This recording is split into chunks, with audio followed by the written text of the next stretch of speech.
Friends, कैसे हैं आप सब। उम्मीद करती हूँ आप लोग ठीक होंगे। मैं बिल्कुल ठीक हूँ। तो फ्रेंड्स, टाइटल देखकर तो आप लोग समझ गए होंगे कि आज की वीडियो में क्या है।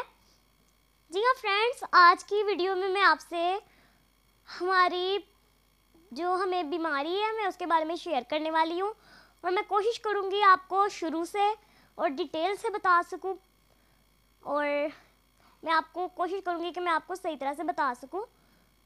तो फ्रेंड्स, मैं आपको शुरू से बताना स्टार्ट करती हूँ, क्योंकि फ्रेंड्स सबसे बड़ी मैं हूँ मेरे बहन भाइयों में से। तो मैं पूरे 3 साल बाद हुई थी, और जब मैं हुई थी तो मेरे मामा और पापा बहुत ज़्यादा खुश थे। मामा तो बता रही थी कि उनको पूरी रात नींद नहीं थी आई, जबकि उनको कुछ भी पता नहीं था कि ये सब होने वाला है। तो बहुत ज़्यादा सारे हैप्पी थे, बहुत ज़्यादा मतलब सारे खुश थे, एक्साइटेड थे, और तैयारियां चल रही थी। और जब मैं हुई थी तब भी ऐसा कुछ पता नहीं चला, उससे पहले भी इस तरह कुछ पता नहीं चला कि इस तरह होने वाला है, कि मैं नहीं चल सकूँगी या इस तरह कुछ।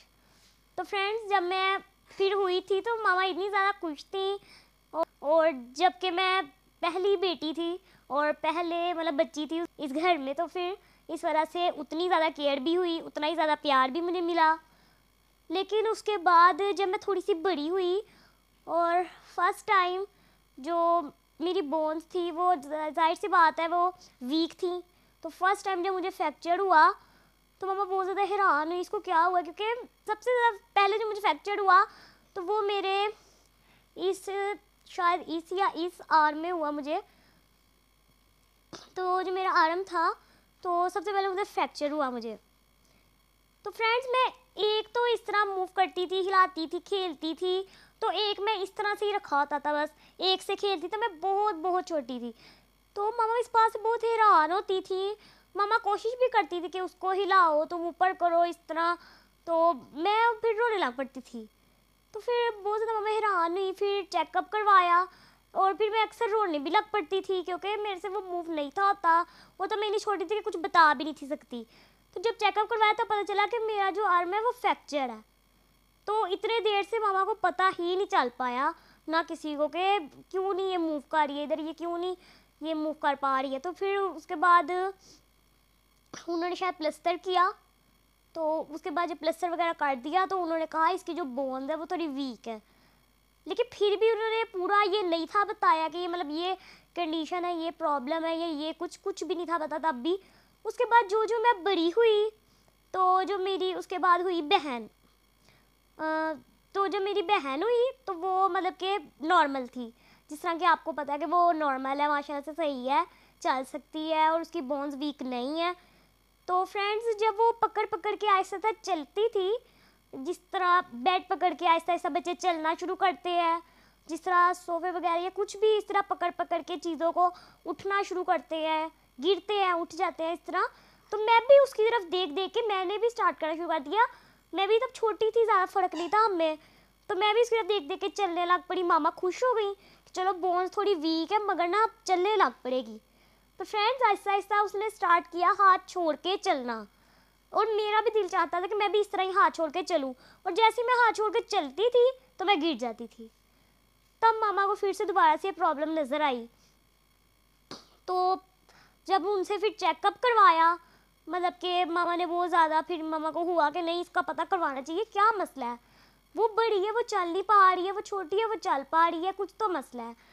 फिर मामा ने और पापा ने फिर चेकअप करवाया, और जब चेकअप करवाया तो उनको पता चला कि मैं मतलब कभी भी नहीं चल सकती। तो इतना ज़्यादा फ्रेंड्स सबको दुख हुआ, हमारे सब जाहिर सी बात है रिलेटिव्स वगैरह को, मामा पापा को सबसे ज़्यादा बहुत ज़्यादा दुख हुआ। तो फिर भी आहिस्ता आहिस्ता सब ने समझ लिया इस बात को कि शायद एक ही बच्ची जो है वो ऐसी है, आइंदा से इस तरह के बच्चे नहीं हैं। जिस तरह के आपको पता है कि इसके बाद जो मेरी बहन थी वो ठीक थी, मामा पापा ने फिर भी एक्सेप्ट कर लिया बहुत मुश्किल से कि चलो कि कोई बात नहीं, बाकी बच्चे ठीक होंगे, बस इसको हमें केयर से रखना है, कोई मसला नहीं, कोई बात नहीं। अब इसका क्या कसूर है, जाहिर सी बात है बच्चों का कोई कसूर नहीं होता, उन्होंने कौन सा अपने आप को खुद किया होता है इस तरह। उसके बाद हुआ मेरा भाई ज़ीशान। तो फ्रेंड्स, जब वो हुआ था तो सब इतने ज़्यादा खुश, क्योंकि 2 बहनों के बाद भाई हुआ था, तो बहुत ज़्यादा एक्साइटेड थे, सब बहुत ज़्यादा हैप्पी थे। और मेरे पापा भी इतने ज़्यादा खुश हुए और बहुत ज़्यादा मतलब कि अच्छा माहौल चल रहा था। दादू ने इसका खुद नाम रखा और जिस तरह के आपको पता है कि 2 बेटियों के बाद बेटा हो तो कितना ज़्यादा मतलब सब हैप्पी होते हैं, खुश होते हैं। तो उस तरह के सेम माहौल था, बहुत खुश थे सारे। मैं भी खुश थी कि मेरा भाई हुआ है और मैं भी तब छोटी थी, मतलब इतनी ज़्यादा बड़ी नहीं थी पर थोड़ी बड़ी थी। तो फ्रेंड्स जब कुछ दिन बाद शायद 20 दिन का था तब, तो जब उसकी पहली दफ़ा जो लेग गया वो फ्रैक्चर हो गया, 20 दिन का था तब। और तब मामा को पता नहीं चला कि उसका लेग क्यों मतलब फ्रैक्चर हुआ है या क्या। उसको अचानक से स्वेलिंग होना शुरू हो गई और आहिस्ता था वो बहुत रोया करता था। तो मामा कहती है इसको स्वेलिंग इतनी ज़्यादा हो गई है, बहुत ज़्यादा स्वेल हो गया, बहुत ही ज़्यादा उसका लेग। तो फिर जब उसको चेकअप करवाया वो कहते ये भी फ्रैक्चर हो गया इसका लेग।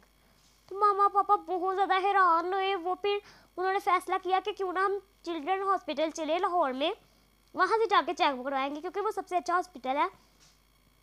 तो वो वहाँ पे हमें लेके गए पता लगाने के लिए कि क्या प्रॉब्लम है। तो फ्रेंड्स वहाँ जाके उनको पता चला कि ना तो मैं चल पाऊँगी कभी, तो ना तो मेरा भाई। माँ पापा सुन के एकदम शॉक हो गए और बहुत ज़्यादा मतलब कि जिस तरह होता नहीं, बहुत ज़्यादा टूट गए, बिल्कुल वो हो गया।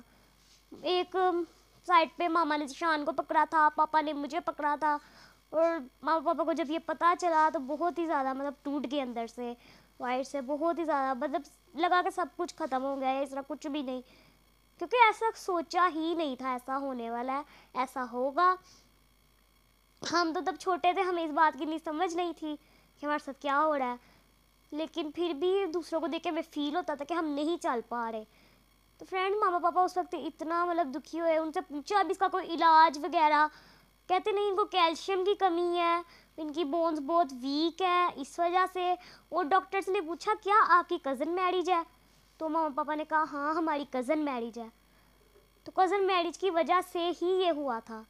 अगर ख़ानदान में मतलब कि अगर किसी को कोई बीमारी हो तो प्लीज़ फ्रेंड्स कज़न मैरिज ना कराएं, क्योंकि कज़न मैरिज अब ये सही नहीं है, इसे बेहतर है कहीं बाहर करवा ले, लेकिन कज़न मैरिज मत करें, क्योंकि ये कज़न मैरिज की वजह से ये सब केसेस ज़्यादा हो रहे हैं, ये सब बीमारियां ज़्यादा सामने आ रही हैं। अब तो शोज़ वगैरह में डॉक्टर्स ने भी कह दिया कि कज़न मैरिज मत करवाएं, टीवी में भी आ गया है और डॉक्टर्स ने भी मना कर दिया, तो पीछे क्या रह गया। अगर यही बात पहले कह दी होती तो शायद कुछ हो सकता काफ़ी बच्चों का, पर अब काफ़ी बच्चे ऐसे ही हैं, तो आइंदा से और ना हो, इसलिए आप लोग भी बहुत ज़्यादा ध्यान रखें। तो तब जब मामा पापा घर आए तो मामा को बहुत ज़्यादा दुख हुआ, तो सिर्फ मेरी जो बहन है वही ठीक थी, बाकी हम दोनों नहीं थे, लेकिन थोड़ा टाइम लगा लेकिन मामा पापा को खुद को संभालने में। लेकिन अब जाहिर सी बात है वो भी एक तरफ से दुखी थे, तो हम भी तो है थे जिनके साथ ये हुआ है, जिनको अभी तक पता ही नहीं उनके साथ क्या हुआ है। तो आहिस्ता आहिस्ता फिर जब बड़े होते हैं तो अब उनको समझ आती है कि हमारे साथ कोई मसला है। तो फ्रेंड्स इस तरह ही हुआ था। जब मैं बड़ी हुई तो जाहिर सी बात है पहले सबसे पहले ना डालते होते हैं कि बड़ा बच्चा जो होता है उसको स्कूल डालते, एडमिशन डालते हैं, फिर छोटे को। तो मामा को पापा को पता था कि हम नहीं जा सकते, तो पहले मेरी बहन को जब डाला तो वो नहीं थी इतनी जाया करती, तो फिर मुझे भी उसके साथ डाल दिया कि मैं भी मतलब उसके साथ अगर ट्यूशन जाया करूँगी, इसको आदत पड़ेगी तो वो स्कूल जाएगी। तो जब मुझे और उसको इकट्ठे ट्यूशन भेजते थे मैं तो इतनी खुश थी, मुझे तब भी नहीं था पता कि मैं मतलब कि मेरे साथ इस तरह होगा, मेरा जाना बंद हो जाएगा। तो फ्रेंड्स पहले हमने ट्यूशन साथ में पढ़ा, उसके बाद जब स्कूल जाने की बारी आई तो वो अकेले चली गई, मामा पापा ने कहा कि आप जाओ, तो उसने नहीं जाना। तो फ्रेंड्स मुझे तब बहुत ज़्यादा दुख हुआ था मेरा, क्योंकि तब भी बहुत ज़्यादा दिल करता था पढ़ने का। और जब भी बच्चे सारे स्कूल जाते थे मैं उनको देखा करती थी, और जब वो आया करते थे मैं तब भी उनको मतलब अपने घर के डोर पे इस तरह बैठ के उनको देखा करती थी। मेरा बहुत ज़्यादा बचपन से ही ना दिल करता था कि मैं भी इस तरह नॉर्मल होती, खेलती उनके साथ। इस वजह से माँ पापा ना बच्चों को ज़्यादा घर भी नहीं आने देते, ताकि ना दिशान को मतलब नॉर्मल जो बच्चे होते हैं वो अपने हिसाब से चीज़ें खींचते हैं, खेलते हैं, गिरते हैं, उठते हैं और सही हो जाते हैं। मगर हमारी बोन्स ऐसी हैं कि अगर कोई भी हमारे मतलब ऊपर गिर जाए या कोई चोट लग जाए तो वो फ्रैक्चर हो जाती हैं। तो बहुत ज़्यादा तब मसला था। फ्रेंड्स हमारा बचपन नॉर्मल बचपन की तरह नहीं गुजरा है, वो इतना ज़्यादा मुश्किल था हमारे लिए, हमारे जो मामा पापा हैं उनके लिए इतना मुश्किल गुजरा था कि मतलब कि अगर थोड़ी सी भी हमें लग जाती थी ना चीज़, तब हमारी बोन्स इतनी वीक थी, तो हमारे लेग वगैरह सारा फ्रैक्चर हो जाते थे। पापा तब क्योंकि टीचिंग करते थे, जॉब पे जाते थे और मेरी बहन को भी स्कूल छोड़ने जाते थे। पापा भी स्कूल होते थे तो मामा का पीछे से फ़ोन आता था कि उसको फ्रैक्चर हो गया तो वो प्लस्तर करवाने जाना है, क्योंकि प्लस्तर फिर हॉस्पिटल जाके करवाते थे। तो कभी पापा फिर छुट्टी लेके आते थे, तो प्लस्तर करवाने लेके जाते थे मुझे, अगर मुझे फ्रैक्चर हो जाता था। और अगर कभी जिशान को हो जाता फिर जिशान को लेके जाते थे। और कभी कभी तो पापा को छुट्टी नहीं थी मिलती तो पीछे से हो जाता था, तो मामा को मुझे किसी नेबर्स के घर में बिठा के तो दिशान को लेके जाना पड़ता था, अगर उसको फ्रैक्चर हो गया तो। मतलब कितना मुश्किल से हमारा बचपन गुजरा, इतनी मुश्किल से मैनेज किया, इतनी तकलीफ़ होती थी तब हमें। हम हिल नहीं थे पाते और सिर्फ दुआ ही कर सकते थे या मेडिसिन वगैरह। बचपन से मेडिसिन खा रहे हैं, बचपन से। और बहुत ज़्यादा इंजेक्शन भी लगे हैं इतने कि अब तो यहाँ पे वो जो होते हैं गिल्टी सी बन जाती है, उस तरह का बन गया हुआ है। हालांकि कहते हैं एक अगर इंजेक्शन लगे ना तो इतना ज़्यादा सुराख हो जाता है अंदर के, अगर हम देखें सही तरह। तो फ्रेंड्स हमें तो इतने लगे हैं कि शायद काउंट करना भी मुश्किल है हमें कितने लगे हैं, और अब तक भी लगते हैं। तो फ्रेंड्स जिस तरह बचपन में बोन्स फ्रैक्चर हो जाती थी ना, हमारी लेग्स वगैरह इस तरह जब फ्रैक्चर हो जाते थे, अल्लाह का शुक्र है वो नहीं होते। जो हम बड़े हुए हैं अल्लाह का शुक्र है फ्रैक्चर नहीं होते। लेकिन ना अभी भी हमें पेन का मसला है। अगर हमें कभी ठंड वगैरह लग जाए, अगर हम कभी गिर जाए, अगर हमें कोई चोट लग जाए तो हमें इतनी दर्द होती है, इतनी दर्द होती है कि 2-3 हफ्ते, 1 हफ्ता, 2 हफ्ते, महीना, पता नहीं चलता कि कितना टाइम लगेगा हमें सही होने में। और जब इस तरह की दर्द होती है हम किसी को टच भी नहीं करने देते। पेन का बहुत ज़्यादा मसला है और मेडिसिन हमारी अब तक चली आ रही हैं। बहुत ज़्यादा हमने इलाज करवाया, अब उसके बाद नहीं, उसके बाद तो हमने सिर्फ इंजेक्शंस और जो मेडिसिन है वो खा रहे हैं रोज़, और यही सब चल रहा है। फ्रेंड बचपन से मेरा ये सब देख के बहुत ज़्यादा फिर मैं सैड हो जाती थी और फिर सोचती होती थी कि हम क्यों नहीं नॉर्मल हुए, काश हम भी होते, काश हम भी चल पाते। और इस वजह से कभी कभी हम रोते भी थे, लेकिन हम इस बात है किसी के हाथ में कुछ नहीं होता, वो कुछ भी नहीं कर सकता। फिर मम्मा पापा हमें समझाते थे कि नहीं कोई बात नहीं, हम आपके साथ हैं, आपसे प्यार करते हैं। फिर आहिस्ता आहिस्ता समझ ही जाते हैं इस बात को। फिर जो भी फ्रेंड्स होते थे, हम किसी के घर नहीं थे जा सकते तो जाहिर सी बात है फ्रेंड्स हमारे घर आके हमसे खेलती थी। जैसे मेरी फ्रेंड्स है बाकी सब, तो वो हमारे घर आके हमसे खेलते थे। मम्मा पापा फिर भी कहते थे पीछे पीछे रह के खेला, इनको चोट ना लगे। ये सब की टेंशन होती थी कि इसको चोट ना लग जाए इन दोनों को। तो बचपन से बहुत ज़्यादा फिर इस वजह से हमें केयर से रखना पड़ा, बच्चों को भी समझाना पड़ा। और ठंडी चीज़ें अगर हम खाते थे, आइसक्रीम वगैरह अगर 1-2 दफ़ा खा ली है तो कोई बात नहीं, लेकिन अगर थोड़ा ज़्यादा हो गया या इस तरह कुछ, क्योंकि फिर हमें फिर भी पेन होने लग पड़ती थी। इसलिए हम आइसक्रीम वगैरह ठंडी चीज़ें बहुत कम खाते हैं, को बहुत कम खा पाते हैं अभी तक। हम उस तरह से अपना बचपन इंजॉय नहीं कर पाए जो आम बच्चे करते हैं। तो हमारा तो ज़्यादातर इस तरह मुश्किलों में ही गुजरा है इतनी ज़्यादा। और चाहे आपको लगता हो कि अब हम काफ़ी बेहतर हैं, पर फ्रेंड्स ऐसा नहीं है, कुछ टाइम के लिए, पर उसके बाद जब पेन होती है वो मेरा नहीं ख्याल मैं आपको सही तरह बता पाऊँगी कि हमें जो पेन जब होती है वो किस तरह से होती है, किस तरह की होती है, ना ही मैं आपको उसका एग्जांपल दे पाऊँगी और ना ही मैं बता पाऊँगी। क्योंकि उस वक्त जब हमें पेन हो रही होती है, अभी भी जब पेन स्टार्ट होती है, जब कभी हो रही होती है, वो इतनी कुछ शदीद होती है, इतनी कुछ शदीद होती है जिसका कोई अंदाज़ा नहीं है। या तो वो हम जानते हैं, या तो हमारी जो मामा पापा है उनको पता है कि हमें कितनी तकलीफ़ हो रही है, और या फिर अल्लाह पाक को पता है कि हमें कितनी तकलीफ़ हो रही है, और हम किसी को नहीं बता सकते और ना कोई इस बात को समझ सकता है। तो फ्रेंड बहुत ही ज़्यादा ये सब मुश्किल था हमारे लिए और अभी भी है, लेकिन बस हमने दुआएं करना नहीं छोड़ी। हम भी अभी भी दुआ करते हैं कि बस पेन का मसला हल हो जाए। और तब जब हम बड़े हुए, सर्च वगैरह किया, फिर पता चला, और जब डॉक्टर्स वगैरह ने भी ये मना कर दिया कि कज़न मैरिज नहीं होनी चाहिए, तब हमें मेन चीज़ पता चली कि कज़न मैरिज की वजह से ये सब हुआ है। तो आप लोग भी एहतियात करें, कज़न मैरिज बिल्कुल मत कराएं अपनी और बच्चों की लाइफ इस तरह ताकि बर्बाद ना हो। जाहिर सी बात है माँ बाप के लिए भी मुश्किल है फिर, और जो जाहिर सी बात है बच्चे हैं उनके लिए भी उनका पूरा का पूरा मुस्तकबिल, जो उनका मतलब कि फ्यूचर है, वो सब फिर नहीं रहता उस तरह का, बिल्कुल ही ख़राब हो जाता है बहुत ज़्यादा। तो फ्रेंड्स फिर मैं इस तरह घर में अकेली रहती होती थी, मतलब कि मामा साथ होती थी, जिशान होता था, लेकिन फिर भी बोर हो जाते थे कि करने को कुछ भी नहीं था इतना होता। फिर मैंने आहिस्ता आहिस्ता शुरू किया, यूट्यूब चैनल मैंने शुरू कर लिया, क्योंकि मेरा बचपन से बहुत ज़्यादा शौक़ था इस तरह कि मैं किसी मतलब बोलने का तो मुझे बचपन से, जिस तरह कि आपको पता है, बहुत ज़्यादा शौक़ है। मैं घर में बहुत ज़्यादा मम्मा का सर खाती थी, बहुत ज़्यादा बातें करती थी। तो फिर जब मुझे आहिस्ता आहिस्ता ना, जब बड़ी हुई, मोबाइल के बारे में थोड़ी बहुत इन्फॉर्मेशन हुई, सही तरह पता चला, तो सबने ना मुझे कहना शुरू कर दिया कि आपको ना यूट्यूब चैनल स्टार्ट करना चाहिए। आंटियाँ वगैरह मेरी कहती होती थी, कई लोगों ने कहा, तो लेकिन ना मैंने इतना नहीं था मतलब गौर किया। मैंने कहा नहीं, फैमिली में और किसी ने नहीं किया, मैं पहली बच्ची हूँ जिसने फिर स्टार्ट करना है, तो नहीं मैं नहीं कर सकती। लेकिन आहिस्ता आहिस्ता जब मैंने मतलब व्लॉग्स देखे, सबके वीडियोस देखी, तो मुझे शौक तो था ही, लेकिन फ्रेंड्स परमिशन लेनी आसान नहीं थी, क्योंकि जब फैमिली में किसी ने ना स्टार्ट किया हो और कोई पहला ऐसा कदम उठाए, और स्पेशली जो हम स्पेशल चिल्ड्रंस हैं अगर वो, तो फिर आपको पता कितना मसला हुआ होगा। मैं वो तो पुरानी है, आपको बता सकती हूँ क्या हुआ था, वो फिर कभी बताऊंगी कि क्या हुआ था। तो फ्रेंड्स बहुत ही मुश्किल से फिर मेरा चैनल स्टार्ट हुआ, बहुत ही ज़्यादा मुश्किल मुझे लगी। 1 साल पहले का बनाया था, पर 1 साल बाद मैंने स्टार्ट किया मेरा चैनल।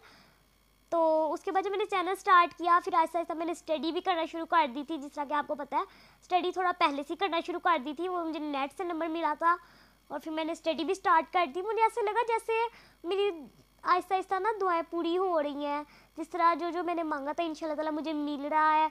फिर मेरा मतलब कि मैं बहुत खुश हो गई। मैंने कहा नहीं, दुआएं इस तरह ज़ाया तो नहीं जाती, पूरी होती है, पर उनका एक टाइम होता है। तो फ्रेंड्स मैं बहुत ज़्यादा इस वजह से हैप्पी हो गई। तो फिर अब मैंने अपना पूरा फोकस जो है वो मैं चाहती हूँ कि मैं सेल्फ डिपेंडेंट बनूँ, किसी पे डिपेंड ना रहूँ। मैं छोटे छोटे कामों से स्टार्ट करके ऐसा तो कोशिश करती हूँ कि किसी पे डिपेंड ना रहें, क्योंकि आपको पता है कि अगर किसी पे डिपेंड रहे तो कितना ज़्यादा मुश्किल हो जाता है किसी का डिपेंड रहना। अब आपको पता है मामा तो सारे काम कर देती हैं, कि मामा की मतलब मजबूरी है, उनका मतलब फ़र्ज़ भी है, मजबूरी भी है कि मतलब उनको करना पड़ता है कि अगर हम कोई भी चीज़ कहेंगे मामा वो चीज़ पकड़ा दे जो दूर पड़ी है, वो भी उनको हमें ही देनी पड़ेगी। तो इतनी ज़ाहिर सी बात है, मामा अगर लेटी भी उनको फिर भी करना पड़ेगा। लेकिन फ्रेंड्स कोई और नहीं करता किसी के लिए इतना, बाकी सब नहीं करते। तो इसलिए हमें खुद से करना चाहिए ताकि हम दूसरों पे इतने डिपेंड ना रह सकें। तो मेरी पूरी कोशिश होती है मैं अपने काम खुद कर सकूँ, मगर जिस तरह की बोन्स है ना हमारी, वो ज़्यादा काम करने की भी इजाज़त नहीं देती है हमें। अगर ज़्यादा हो जाए थकावट की वजह से भी हमें पेन होने लग पड़ती है। आम लोगों के मुकाबले में हमारी बोन्स उतनी नहीं है कि हम कर सकें सारा कुछ, लेकिन पूरी मेरी कोशिश होती है। तो फ्रेंड्स मैंने फिर यूट्यूब चैनल स्टार्ट इसलिए किया क्योंकि मैं बहुत ज़्यादा घर में बोर हो जाती थी और मैं अपना दिल लगा जाती थी और मेरा शौक़ था। तो मैं इस वजह से बहुत ही मुश्किल से परमिशन वगैरह लेके सबसे, तो फिर मैंने ये यूट्यूब चैनल स्टार्ट किया और अभी इतने अच्छे से मेरा यूट्यूब चैनल ग्रो कर रहा है। आप लोगों का सपोर्ट है, आप लोगों के प्यारे प्यारे कमेंट्स हैं जो कि मुझे पढ़ के बहुत खुशी होती है।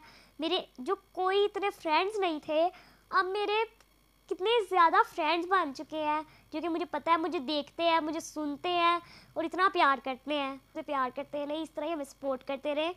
बहुत खुशी होती है आप सबके प्यारे प्यारे कमेंट्स पढ़ के आपके साथ। आपके लिए तो वीडियो बनाती हूँ और अपने शौक़ के लिए बनाती हूँ। आप सबके लिए पूरा दिल करता है, जब आप लोग इतने अच्छे अच्छे कमेंट्स करते हैं, इतने अच्छे अच्छे करते हैं, तो फिर मेरा पूरा दिल करता है कि मैं आपके लिए और अच्छी वीडियोस लाऊं। तो फ्रेंड्स मैं आपको अब कुछ मेडिसिन दिखाती हूँ जो मैं और ध्यान यूज़ करते हैं। ये ट्यूब है, ये विंडोजिनो है।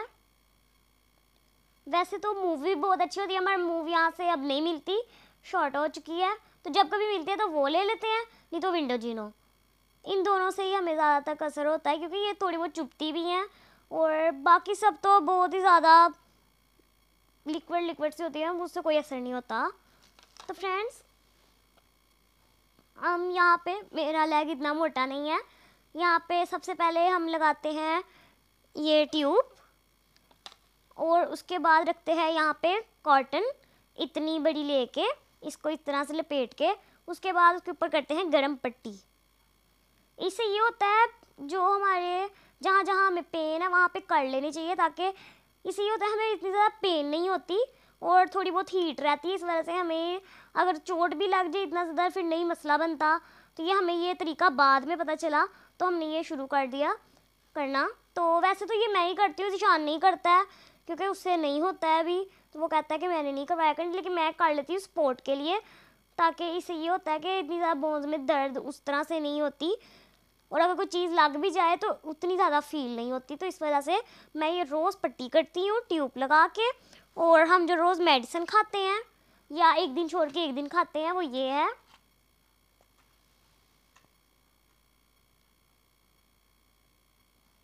डिफ्लाम। ये वाली मेडिसिन खाते हैं। और ये है इंजेक्शन जो कि हमें लगते हैं जब हमें ज़्यादा पेन हो जाए और ना आराम आए मेडिसिन से भी और सिरप से भी, तो फिर ये इंजेक्शन लगाना पड़ता है। तो ये है शायद डिक्लोरान है, पहले तो यही होता था डिक्लोर, हाँ शायद ये वही है।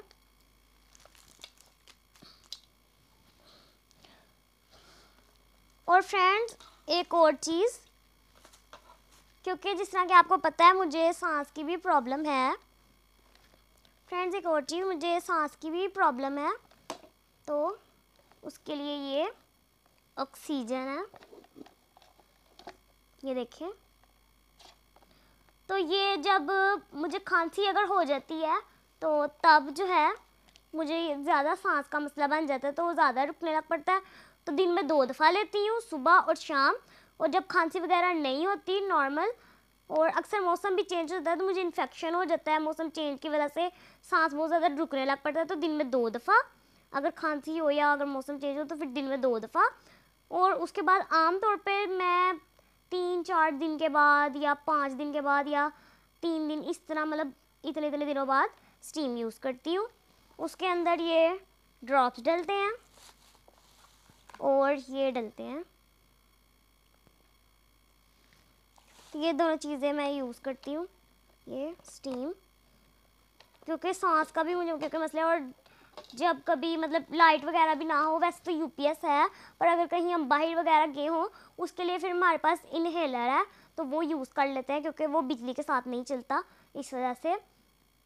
तो फ्रेंड्स ये सब हमारी मेडिसिन है जो कि हमें रोज़ खानी पड़ती हैं। और सब लोग कहते होंगे अब तो हम आदी हो गए होंगे इन सब चीज़ों के, पर कोई भी कि इस चीज़ का तो आदी नहीं हो सकता, ना तो मेडिसिन का और ना ही इंजेक्शन का, तो बिल्कुल भी नहीं।